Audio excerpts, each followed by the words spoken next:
Well, hello, folks. Welcome back to Todd's podcast. And my guest today is the great Howe Wallace. Some of you know him, some of you don't, but Howe is here today to discuss the Greek system in colleges and leadership principles for young men and women. And you might be thinking, well, why do we care about the Greek system and what's going on in colleges? It meant a lot to a lot of us.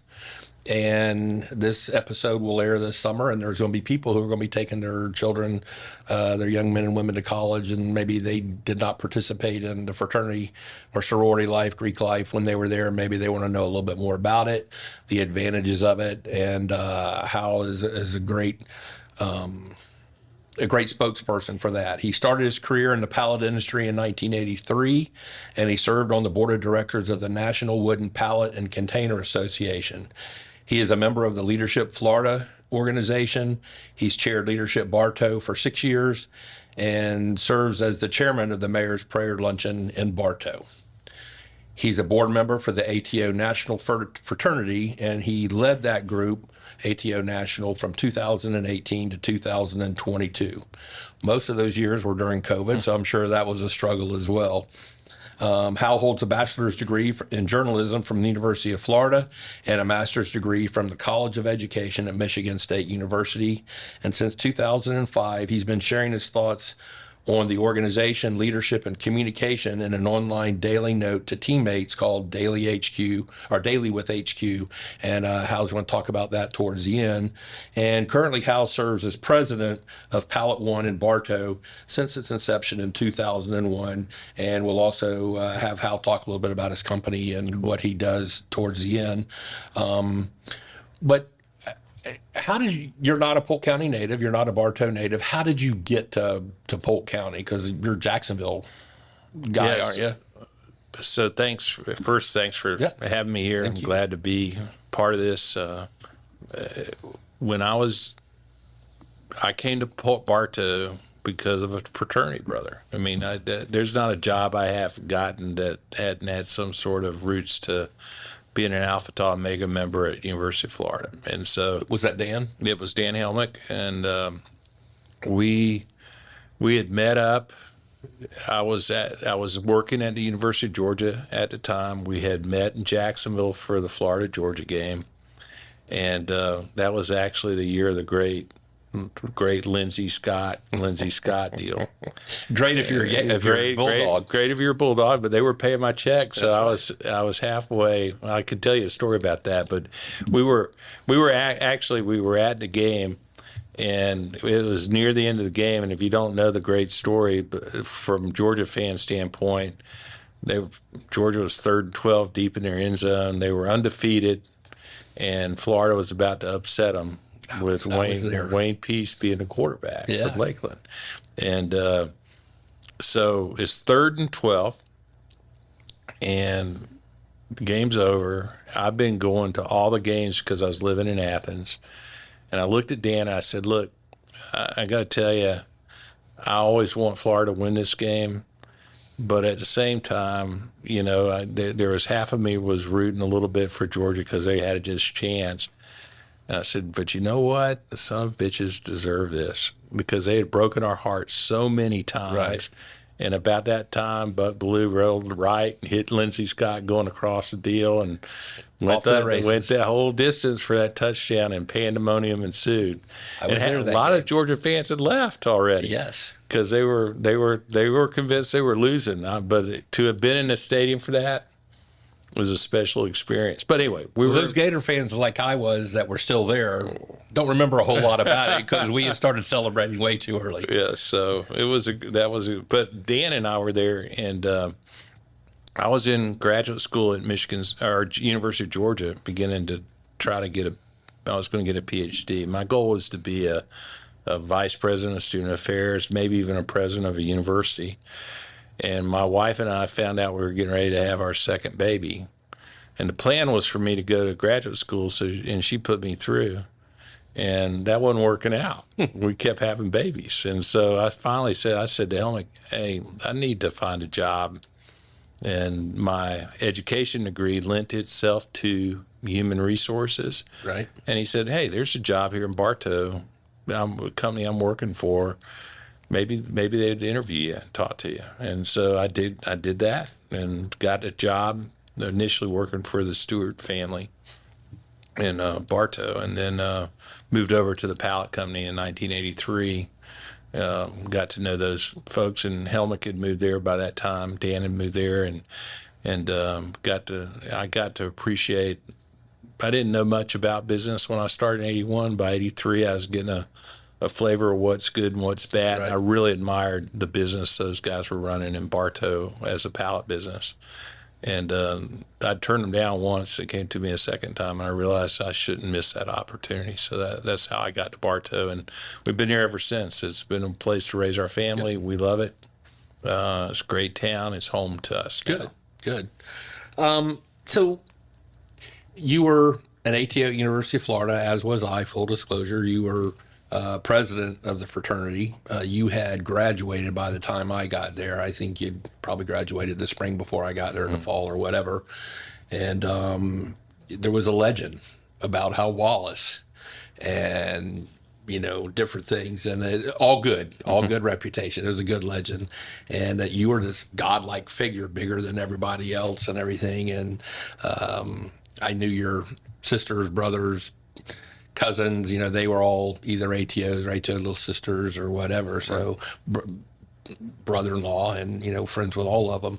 And so how did you get drawn into Greek life? Is that something that you had any inclination to when you went to college, or was it something your parents said, hey, you got to do this? Or why did it mean something? No, so Todd, candidly, when I went to Florida, fraternities weren't on my radar. In fact, if anything, I just kind of discarded them as an option. It's 1973. Vietnam's kind of winding down. Long hair, streaking, everything going on at Florida. Just said you wouldn't. That wasn't the legend I heard about you with long hair and streaking. I was neither of those. I'm just telling you that's what the environment was like. Okay. And so the point would be that I just wasn't that interested. But I lived in a dorm, and it was very lonely my first term at school. And there were two guys across the hall from me that were ATO pledges at the time, and they became good friends. But they would, being a pledge at Florida at the time, you disappeared for a long period of time. So I'd be there. I couldn't wait for them to get home so I could talk to them. Was that Clay and Steve? It was Clay Townsend and Steve Johnson, and they became great friends. And when the January came around, they said, you ought to come over and visit. And I did. And I immediately felt at home, and I was just searching for community at that point. To have someone, some friends. I had friends in the dorm, but not really. So it was a great opportunity, and that's how I got involved in it. And I didn't know a soul other than those two. There was nobody from my hometown at that time part of it. But it just felt good, and I was glad to have a chance. And when they gave me an opportunity to join, I left that opportunity. Is that where you kind of started your leadership journey? Did you do other offices in the House before you were president? Or yeah, so did you live there? I'm assuming. Yeah, so I moved in as a sophomore. Okay. I mean, I was joined in January, initiated in April, got in the House the next year. Right. And loved it. Again, it was very comfortable, affordable. Great location. 3 meals a day? 3 meals a day, all those things. Recreation, 24 hours, 7 basketball game out back. Mm-hmm. You could always just get involved in that. That was my sport. I enjoyed it. And so all that was great. And I took an interest in the new members, the rushies, that kind of deal. I just kind of figured out I had a human resources bent at that point, of people orientation. And to me, it was my duty, and I took it upon myself. No one got a bid to join ATO at Florida the 4 years I was there without me saying it was going to be okay. Good. And I mean, at that point, one member could stop anybody they want. I remember that. And I just made it my business not to let that pass. But then when they came in, I also was interested in them having a good pledgeship, an orientation experience, whatever you want to call it. And so I took an interest in that. And then I became the pledge trainer, pledge master, as they called it. And then after, doing that for 3 different pledge classes, I ran for president the next year and won that position. And so that's how those were my 2 roles. And then I got back involved. I went into my career when I was at Georgia, I was in charge of fraternities on campus as a paid staff member. All of them, or all of them? Okay. And it was during that time that I got recruited by an ATO national executive director to be a volunteer in Georgia. So I was what they called a province chief, and my chapters were Georgia, Emory, Georgia Southern, and Mercer.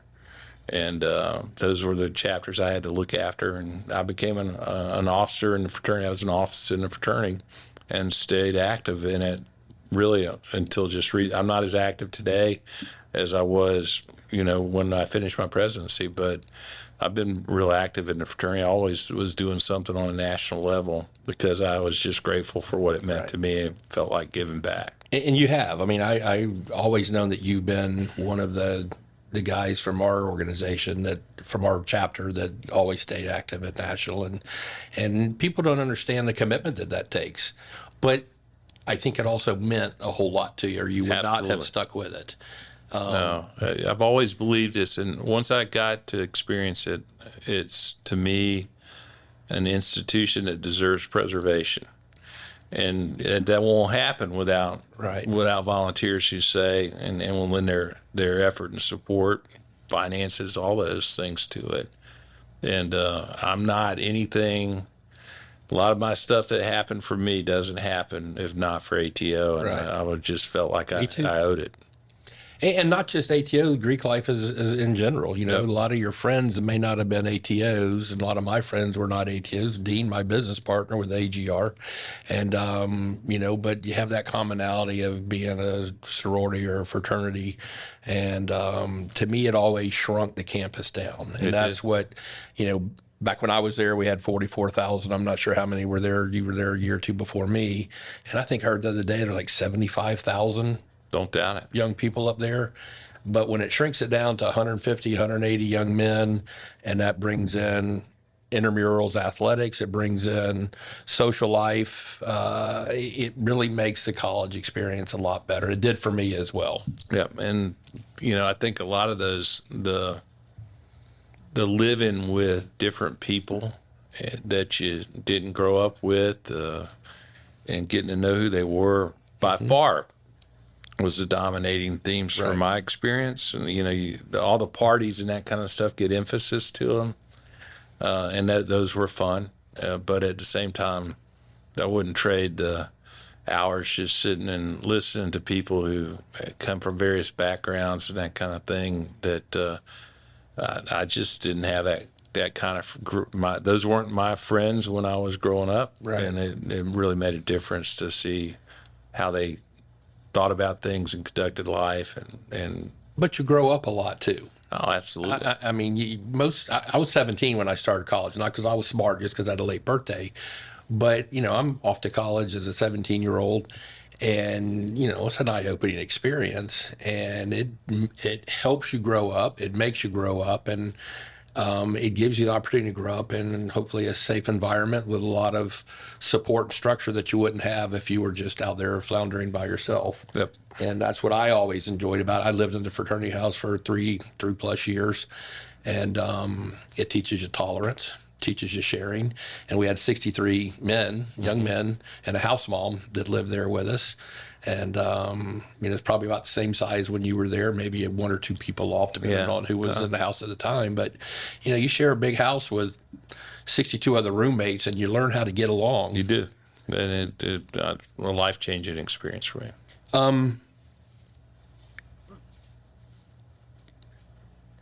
Did you do anything outside of ATO at the University of Florida on campus, or was it really when you got to Georgia? Is that where, did you do student government or anything? I was an interfraternity council officer.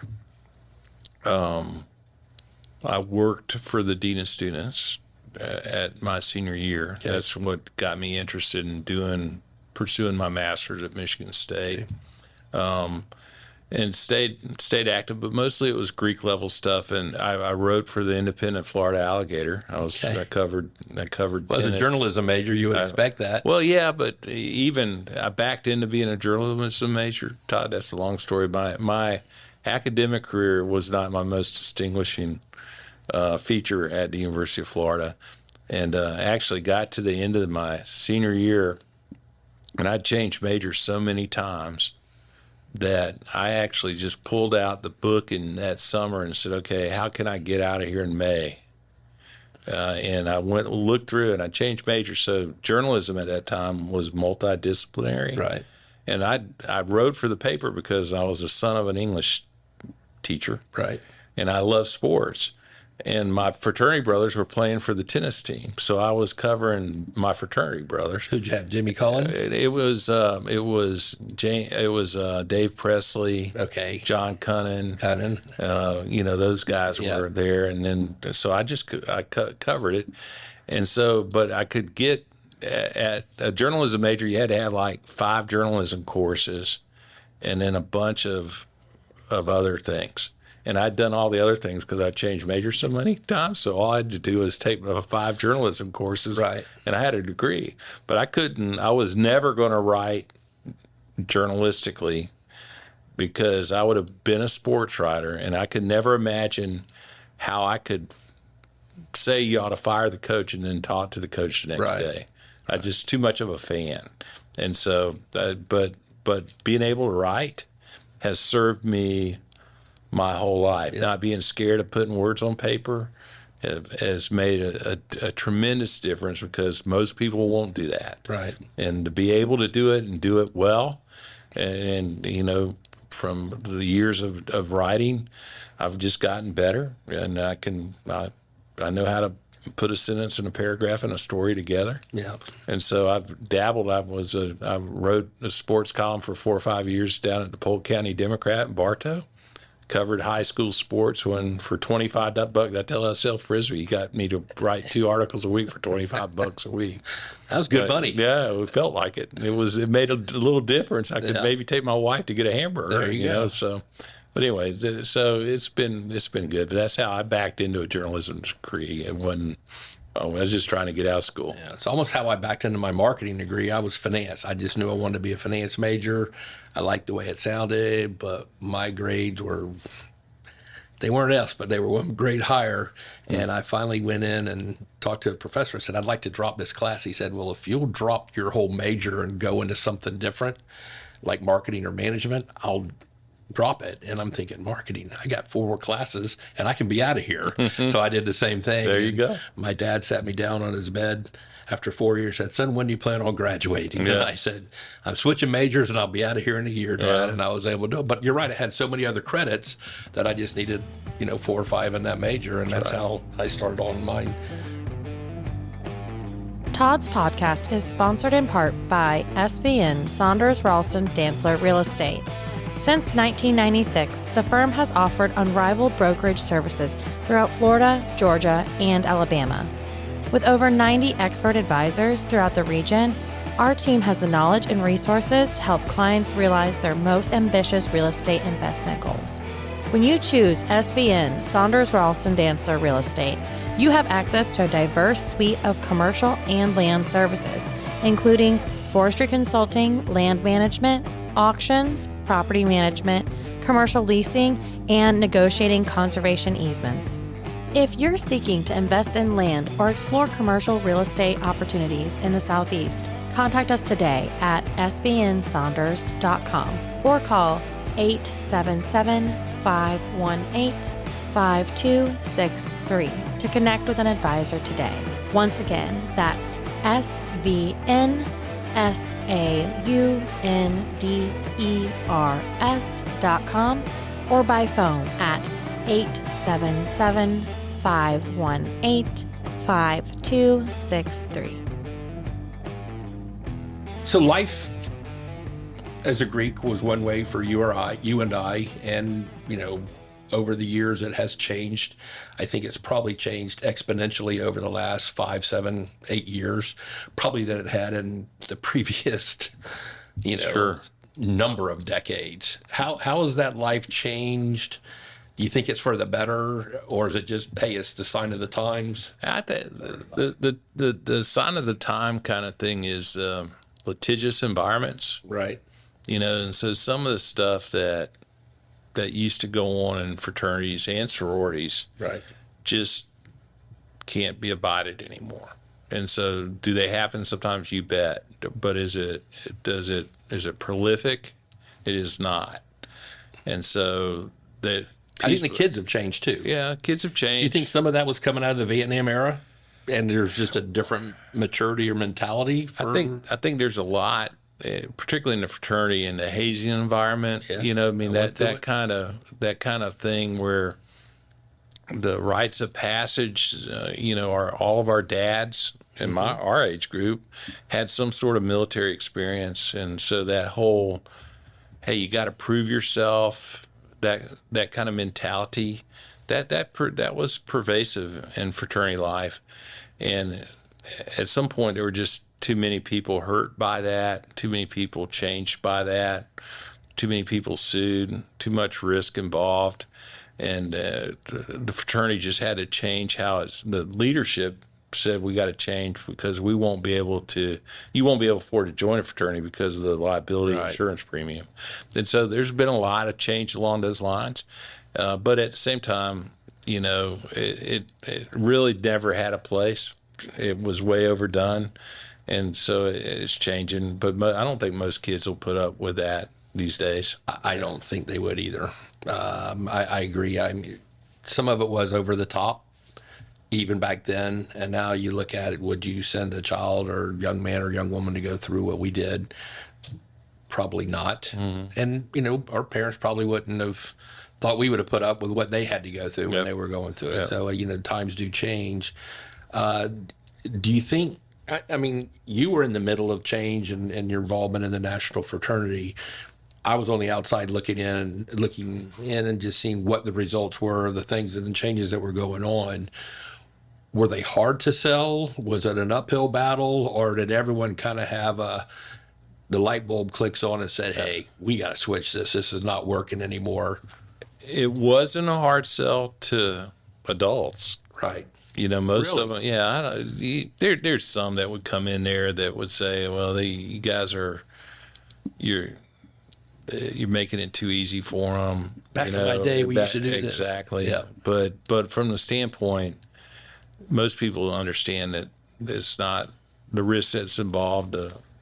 And when you contemplate it from a standpoint, would I want my son to take some of the risk that I was exposed to? Answer is no. When you say we're going to eliminate it, you'll learn to live with it. And I was for ATO, I was on the committee that chose to change the time that you could be a pledge from 2 months to 6 weeks to 4 weeks, and now it's not even 30 days. I mean, wow. You have to go through it and do it really fast. And so I equate it to being sort of like an orientation at work. Right. You do the best you can to orient it, and then we do a lot of programming to try to teach people how to, a lot of bonding goes on in a pledge program, and you got to find a way to make the bonding extend to the brotherhood. And that's the bonding's got to be so accelerated, because I was a pledge for a whole semester and then 3 or 4 weeks into the next. Me too. Because you needed a free workforce to get through pledge week. And so now they don't let you do any of that. Right. Everybody has to work. Everybody, when we used to have to answer the phone, you remember that, having phone Oh, duty? yeah. Because there's one pay phone in the whole house. Oh, yeah. Well, now everybody walks around with a phone on their hip. You don't need that anymore. And so it's real different. But even then, you can't make pledges sit there and answer the phone. You have to do all that, and it's really changed. Change is probably the right word. I'm assuming you think it's all been good, or I'm sure there have been challenges along the way. So Greek life has changed. How about the life at the university life or college life for these kids? I mean, that's got to have changed as well. Sure. And you've probably seen it more than some of the others as you visited campuses and as you toured around as our national president. Well, so dating myself, right? There was one computer at the University of Florida when I went to school there, one.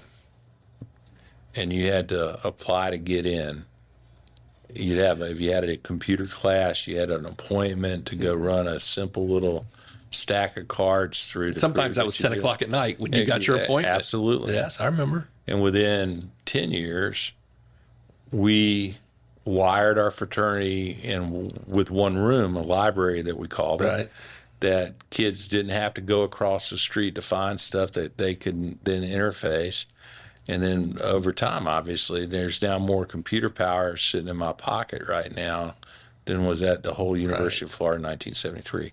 So when you kind of then put something like COVID on and the virtual nature of schools, and they're kids that can go to Florida and never leave their apartment and still get an education, at this point. Yeah. And so, but that's not constructive. To me, I've already expressed the classroom wasn't my experience that changed my life. It was the being part of a great organization, running a business, as a president of your fraternity. That was a business. Yes. And we had a guy, Tim Caskey, who was our financial advisor, and he sat you down as president and said, "Hey, you got to collect these receivables. No free rides. I remember. You got to have money. You got to build money. There was a bank account. We were meant to add to it, not spend it." And so I said, I run a $600 million business now, and my business education was being president at the University of Florida. Right. And part of it is getting the brothers to pay their bills. Yep. Like you said, you can't eat if you don't pay, and you're all friends.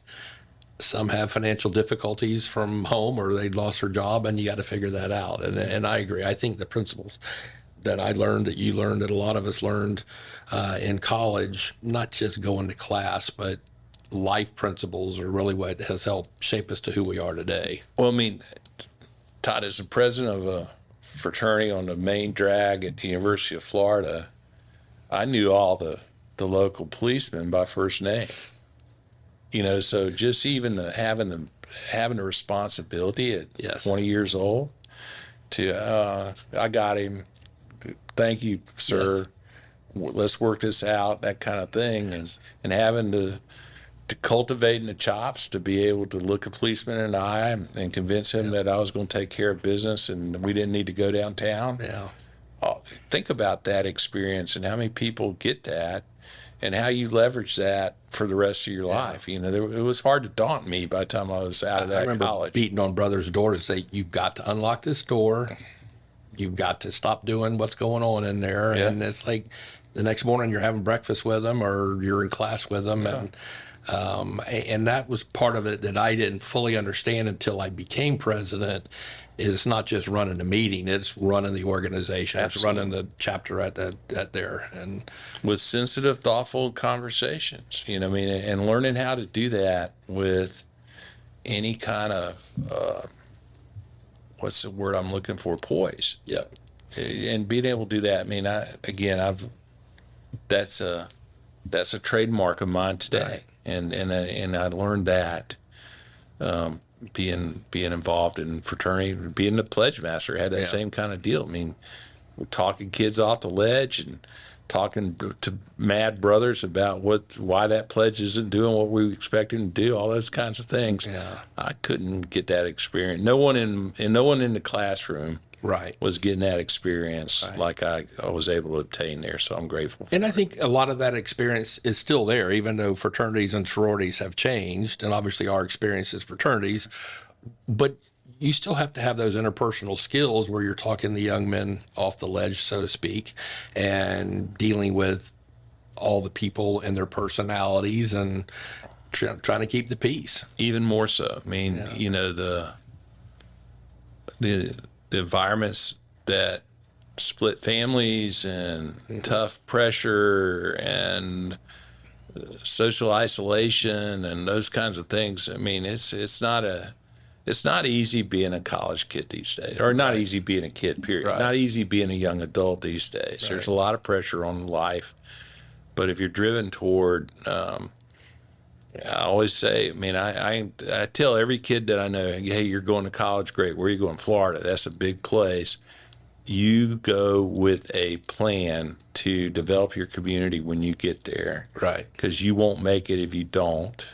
Or if you do make it, you'll be stilted and stunned if you don't have a community. So figure out what your strategy is, because it's very easy. I used to call, when I was at Georgia, an administrator, I used to call it the big middle. They're the outstanding kids you encountered. They're the pains and your posterior kids that you encountered. And there's this big middle that was just kind of coasting through. Right. And to get the most out of a college experience, I think you got to reach out and join a group of some sort. For me, that was fraternity, but it could be youth. It could be a youth group at a church or student government, for that matter. Right. You know, some of those things cross over, but I think you got to have, you know, if this is for parents who are sending their kids to school, if I was giving them advice, I'd say, hey, what's your strategy for building community? What are you going to do about that? Do you think in building community is not just being a fraternity? Like Right. you said, it could be a youth group, it could be student government, it could be your athletic organization, whatever. Intramurals, whatever. Do you think parents sit down and talk to their kids today and say, all right, let's come up with let me help you with your strategy to being successful in college? Well, I think I didn't. our parents. I didn't get it, and I didn't give it when I was. I went to school on my own, and my parents never came to see me. So we were, and that wasn't because they didn't love me. I just, Right. That's how it was. when my kids went to school, I went and stayed a week. You know, we were putting up shelves and doing all that stuff. Right.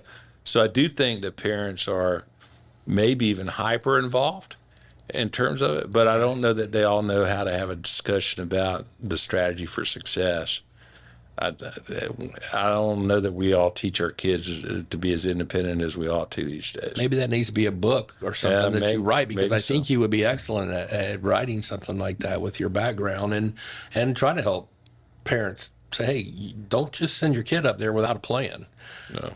Or wherever it is, even if it's a local community college, if they're leaving and they've been at home their whole time, you know, life's going to change for them, and you can set them up as much as possible, but you still got to teach them and be there for them when they're gone. I was talking to a colleague last week who was at North Carolina State with his incoming freshman at orientation.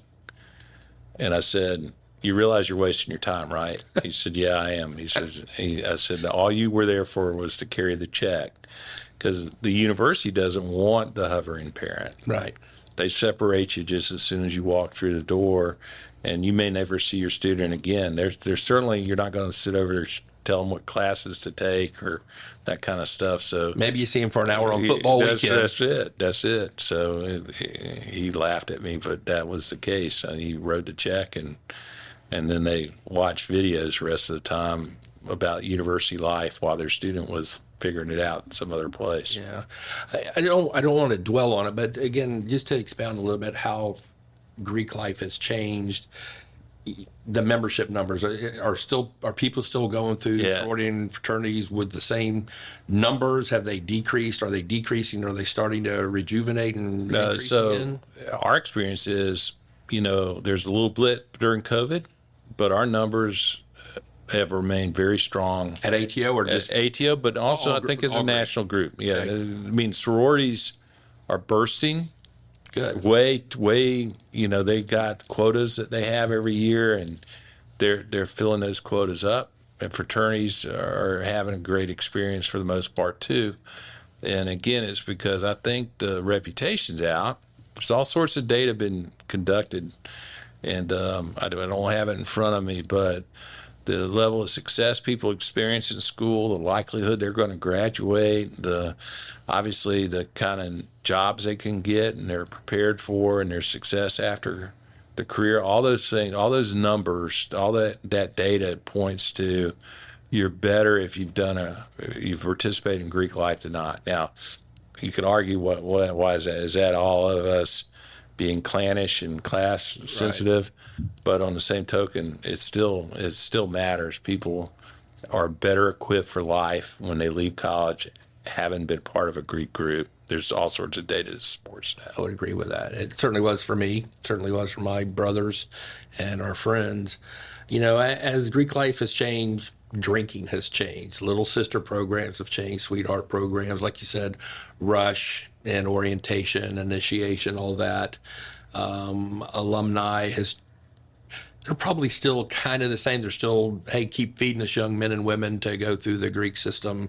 We still need you to make sure you bring your kids, or if you know a neighbor who's, maybe the parent wasn't a college person or Greek, make sure we know about that young man or that woman so we can make sure they get a chance to experience it. Hey, listeners. Hey, everyone. Hola. Hi, all. Hello, everybody. Hello, this is Rob Palumbo. This is Fred Hyde. This is Juliet Ashley Vide. Dr. Angela Garcia Falconetti. This is Congressman Scott Franklin. This is Margie Grant. This is Jake Palumbo. And I want to thank you for listening to Todd's podcast. Thank you for listening to Todd's podcast. Thank you for listening to Todd's podcast. Please make sure that you like and or subscribe. Don't forget. Don't forget. Don't forget to subscribe to Todd's podcast on your favorite podcast app. Tune in and listen. Join in, listen to us. Thanks. Thank you. The Greek system has evolved. Do you think they've gone too far in some areas, or do you think we are a product of the times and we're going at the appropriate pace as the rest of the world? Are we lagging, or are we setting the curve? Well, obviously, having been in the roles that I've been in, I'm pretty supportive of the ways they've evolved. Because if I wasn't, I wouldn't have stayed with it. I agree. So I kind of evolved with it.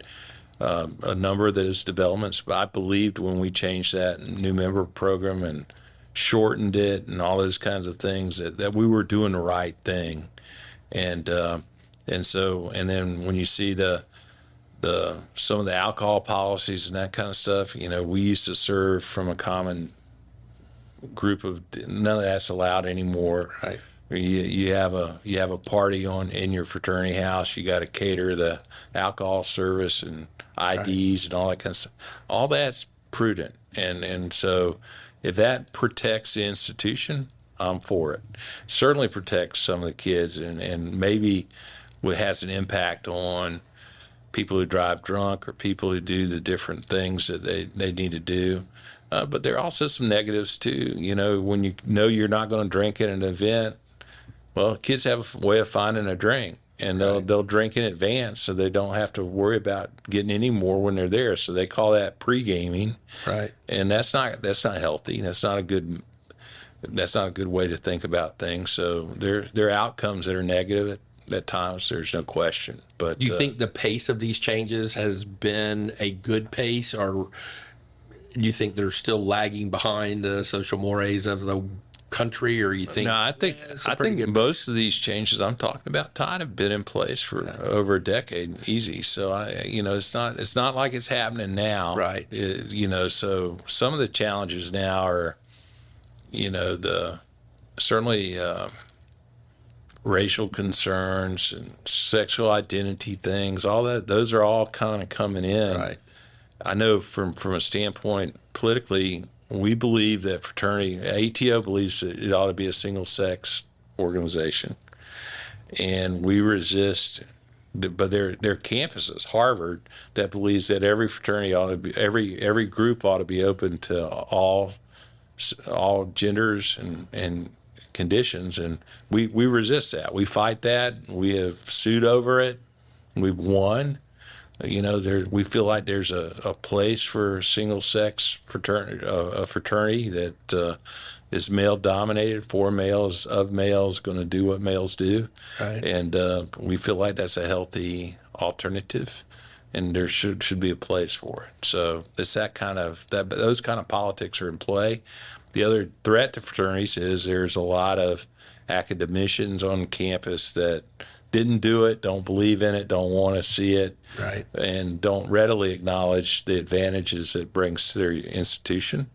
And so you'll see some people challenge it from time to time, but mostly we've been able to weather those challenges through the years because the results are compelling.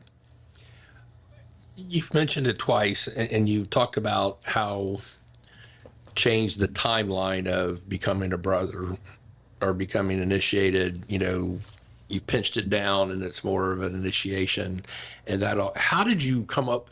Was it a data-driven decision? Was it a gut decision? Was it a group of the leaders of our fraternity at the time or any fraternity at the time that just said, hey, we got to make some changes just from actual data or empirical data, or hey, our gut just says we got to do better at this? I think when we were changing it, and this is a long time ago, Todd, when we were changing it, it was driven a lot by the risk profile. Okay. And so we were watching the fact that when you have an extended, I always said one of the stupid things happen in a pledge program because you're keeping them around so they could polish the floors and clean up after the party on Saturday morning. And we run out of good stuff for them to do, so we start making up stuff. And it would be stupid things that got people done, and the next thing you know, someone's hurt and it's damaging and feelings are hurt or whatever. And so we were kind of analyzing the data. We were analyzing is what were the circumstances that caused this deal to cause us to get sued. It's a bad day when we have a hazing event on a campus and they shut down a fraternity. We live off the members. Right. And so we started analyzing that data, and it was clear the pledge program was too long and they were always doing stuff that wasn't intended in the education program. So that drove some of it. So then you get into choosing how long it is what do you need to get done in a program before someone's qualified for, what they need to learn, how long they need to go. And that certainly could be compressed. Right. And that's how we kind of backed into what was the right length of time for it. And it wasn't just physical damage, there was emotional damage sure. that was done to some of the young men and women and some, not just emotional, but stress they went through. And I remember a couple of young men that were with us that struggled. Mm-hmm. And it's like, oh my God, what happened to that guy? Mm-hmm. And it, was it a product of the system that we were in at the time? And I think it's very positive that y'all identified it and worked to create a solution. And so, and it was a movement, though. We were part of a number of people. I mean, a number of groups doing it, and it's pretty standard these days. There's nobody has we call them new member programs, not pledge anymore. right, There's nobody has a new member program that was anything like what you and I experienced. right. What's the future for campus life and life and Greek life with colleges as they deal with these discussions? Do you think Greek life will continue to be viable? I think from what you're telling me it is. I believe that it will be. I think it'll be viable as long as the experience for higher education is to go away to school and be there for 4 years or 3 years or whatever. I see all sorts of things happening, though, that shorten it. I think that the viability of an education like we experienced, what it costs you and me to go to school and what it costs them to go to school today Right. are two different things. Yeah. I think there's some people who seriously consider whether the juice is worth the squeeze. Investment is worth what you do. And I think there are more and more people choosing not to go 40, 50, 60, $100,000 in debt to get an education. So Well, that I means think the universities better be analyzing this as much as the Greek life is. I think they're actively doing that, but they're also finding ways to present it over TV and get paid for it. But at the same time, you probably go to Gainesville as often as I do. There is not a green space on that campus anymore. There's a building gone up in every location. Right. And we're still funding higher education at big numbers. So their intent, they're winning the lobby to do that. So I think there are going to be places, but lifelong education, I mean, the idea that we can go to college between 18 and 22 and learn what all we need to know is ridiculous. And so there's all sorts of educational opportunities they're going to be able to deliver on, I think, as they move ahead too, and help people understand what's happening in the world. There's a great opportunity for that. So if you've traveled around the country speaking to different chapters, different fraternities, are you seeing, I mean, you haven't done it for a couple of years now, and COVID certainly cramped your style a little bit, but you've done it for your career. Mm-hmm. whether official or not.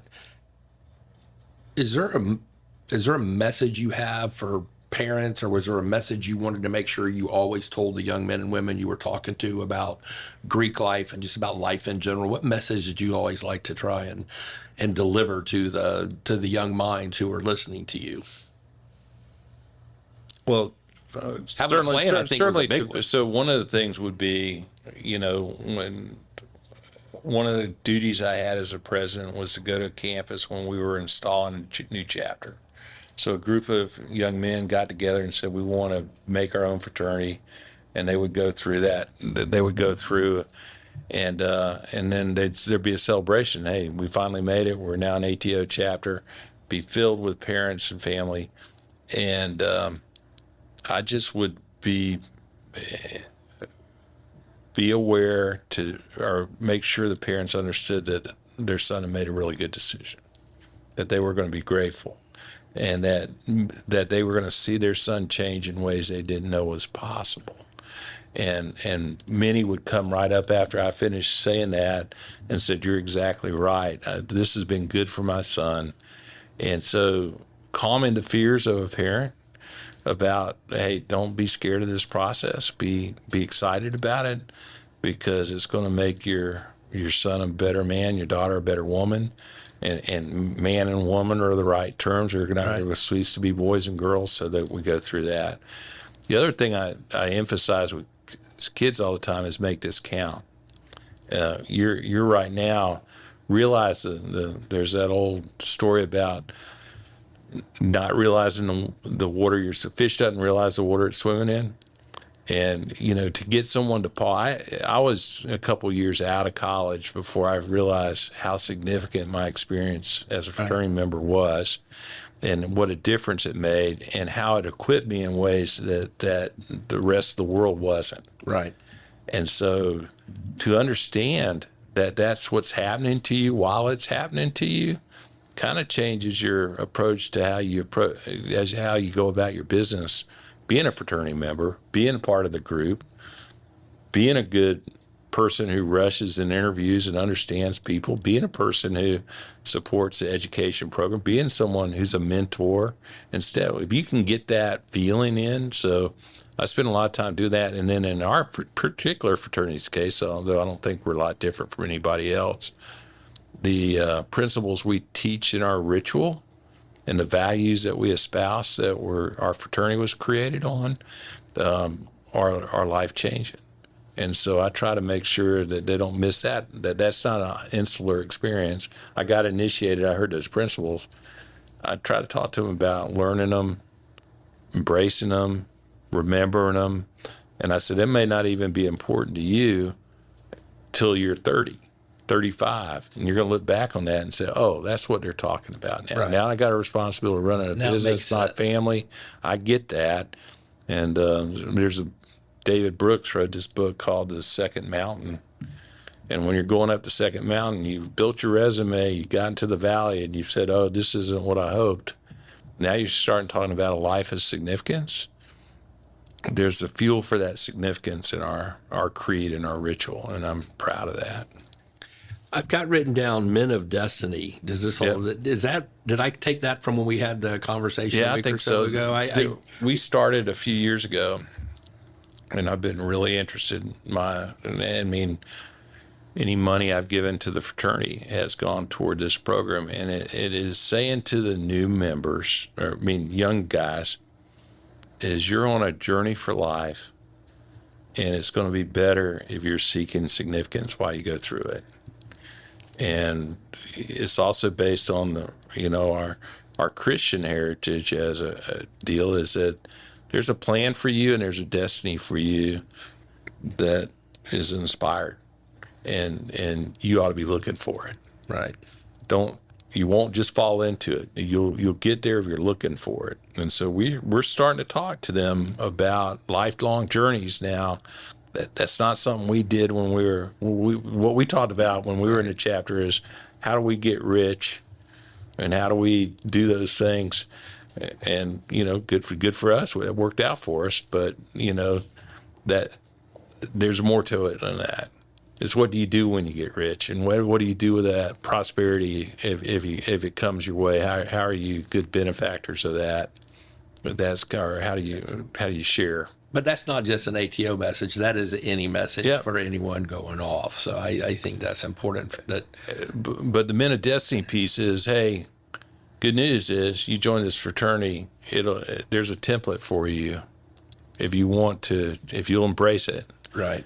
This template will lead you, but it could be for anybody. Right. And hopefully, I end up modeling that. I tell my guys at work sometimes, but more often I'm talking to fraternity members, my organization gets ATO'd all the time. They just don't know it. Right. But at the same time, to the extent that we've built a long-lasting, enduring company, and that's going to make a difference and makes a difference for the families and all those things. Right. The foundational principles I teach, I honed through my experience at ATO. Right.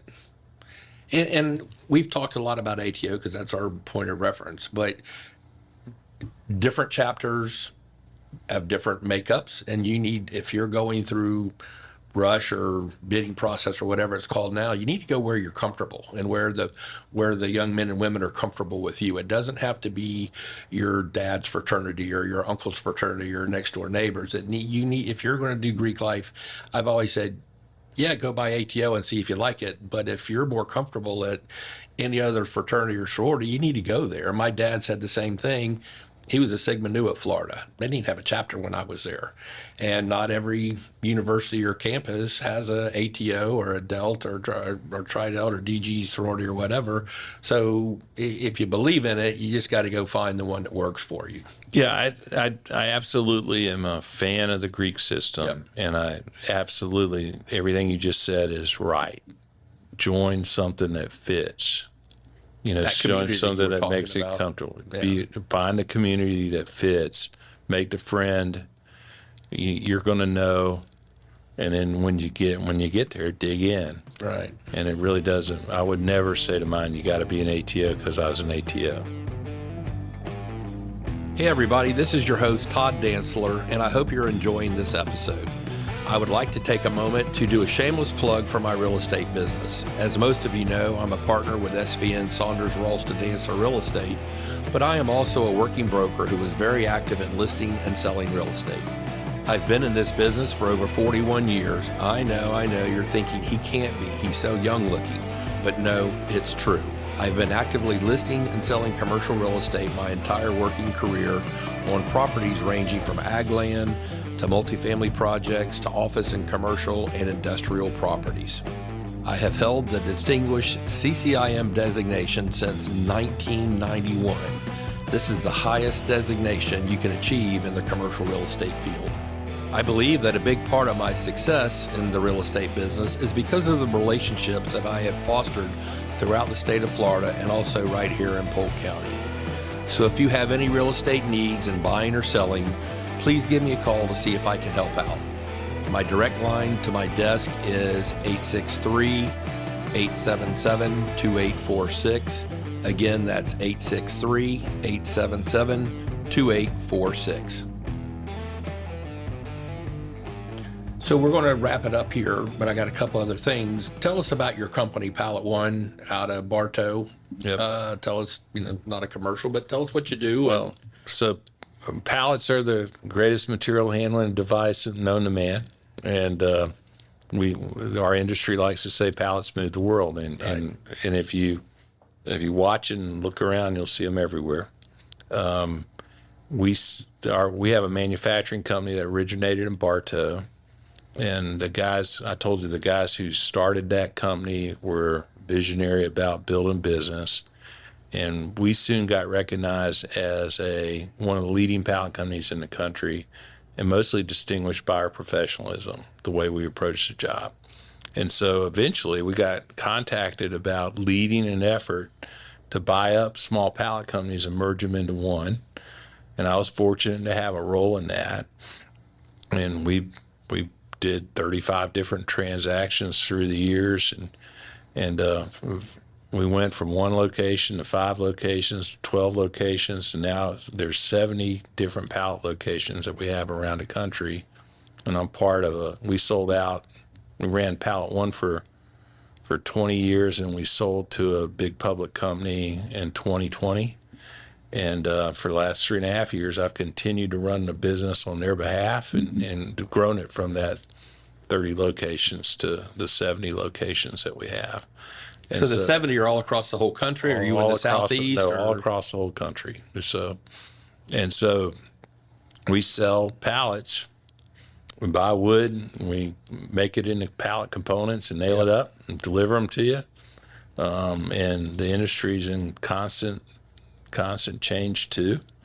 Pallets now are really important to automation systems, and many factories try to run without human hand touching anything, and the pallet's frequently the base to it. Right. So it's been a great, interesting business to me, and been good to me and my family. But I've also had an outstanding time building a team and a culture. And again, I attribute a lot of what I learned in both athletics, but also fraternity in terms of how we do things. Do you miss writing for like a high school football game every so often, just for pure enjoyment? I'll tell you, one of the things you asked me about 15 years ago, we had started this business, and we had these folks, and I was surrounded by entrepreneurs. So we would buy the business, but we get people to stay. But eventually we had to have people, those guys, we paid them, they wanted to leave. And so I had to get replacements for them. And that was my job as a leader. And I started a program we called Act Like an Owner. We needed people. I wake up every morning in Bartow, but 70 other people, someone has to open the gates and be accountable. And we needed them to act like entrepreneurs. And so we did that. And we did the training, it went well, but at that point I decided frequently training would end up being, you go to the training, you get jazzed up, you get home, and then it's Wednesday, and the experience is over. The grind is. And you're back to it. So I made a commitment, just because I could, that I wrote all my teammates that went through that training with me, and we had like 6 different 3-day-long classes. And I decided to write them 40 days in a row, just referring them back to the training and all that kind of stuff. And it was all about the training. Remember when we did this exercise? Remember we asked you to do this. So what kind of progress are you making on that? I got a tremendous response to you. And I did that in 2005, and I just never stopped writing them. So right now, candidly, I don't write them every day because I got a great 15-year-old archive. Right. And so I got a guy who will read them and put out one. If I send a new one, fresh one, great. If I don't, they're still out there every day. So if you're interested in that, you can find that on Pallet. Our website is www.palletone.com. And you can look down the side, and there's a place called CEO Blog. And it's possible to put your name on the list, and they'll send you that. There's some of those are business oriented. You don't get our business results, but when it's a leadership thought or that kind of thing, usually about 6 or 7 paragraphs that are not very long. I type them with my thumbs on my iPhone and send them in. But I've gotten a lot of good feedback on the years from them. So if you have an interest, have at it. So the public can sign up. Yep, Anyway. I can. And I signed up about a week ago, and I haven't gotten mine. And I'm telling you that because it's probably gone into my spam folder or junk. So I've got to go in and change that setting a little bit. Okay. So if you do sign up, don't give up hope that you're not getting Right. them. They may be somewhere else on your computer. Yeah. And, is there anything that we didn't talk about that you wanted to? No, I'm amazed you wanted to talk about this as much as we did. I So thought it thanks. was great. I appreciate it. I appreciate you and your brothers have been good friends to me for a long time. Fraternity brought that together. Yep. I can remember when I first moved to Bartow, Rick was deciding to run for the house, and he came in, and I took him around my new office, and he was running against Bruce Parker, right? Yes. The mayor. Yes. And my boss was a CEO at I worked for the CEO, and he was from Winter Haven, and Bruce Parker was his friend. What are you showing that young guy around? I said, my fraternity brother. Right. I believe in him, and sure enough, Rick won that election. So it's always been Started fun. a great political career for my brother. Yeah, it did, and we're not shy in Polk County about electing young officials and leaders, and so those kinds of experiences have dotted my life, and I'm grateful for them. But I've never been disappointed to stand behind one of my fraternity brothers just trying to do something good. Well, you've had a blessed life, Thank you. and I will tell you, my family and the ATOs are much more whole and full because of you and your leadership, and I Thank you. appreciate all you've done for us. And I'm kind of glad, but I wish I was there when you were there, because you left a big wake, especially for those of us that were president after you were there. And it was, everyone measured us against you thank for a you. while after that was there. So It's nice of you to say. appreciate all you've done for us, all you've done for Polk County, the company that you've run, the people that you employ. And I hope that it was a good experience for you today. I enjoyed it very much. Eli, Thank thank you again. Eli, once again, the most eligible bachelor in Polk County. I don't know if you knew that. I did Hal. not know that. He is. He's Contact me at todddancer.com. there you go. Contact Eli at todddancer.com. Good. And he's built for speed, folks. There you go. But he's been a great producer for me, so thank you. And thank you again for listening, and we look forward to y'all tuning in for our next episode. Hey, everybody, I want to thank you for listening to Todd's podcast. This has been your host, Todd Dantzler.